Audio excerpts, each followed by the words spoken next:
Le fossile d'un enfant hominidé précoce a été découvert dans une grotte en Afrique du Sud. Une équipe de chercheurs internationaux et sud-africains a annoncé la découverte de ces restes fossilisés d'un enfant Homo naledi. Il s'agissait d'une partie de son crâne et de ses dents.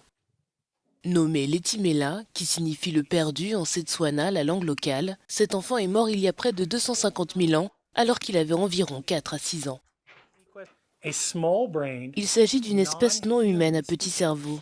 Ce n'est pas un humain, il est d'ailleurs difficilement comparable à un enfant humain, tout comme le sont tous les Homo naledi, qui ne se rendraient effectivement pas dans ces espaces avec une raison délibérée autour de la mort d'individus.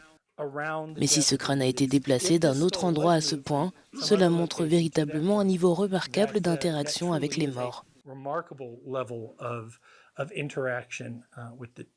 L'Homo naledi est une espèce d'humain archaïque trouvée dans la grotte de Rising Star à 50 km au nord-ouest de Johannesburg. L'espèce date du Pléistocène moyen, il y a 335 000 à 236 000 ans.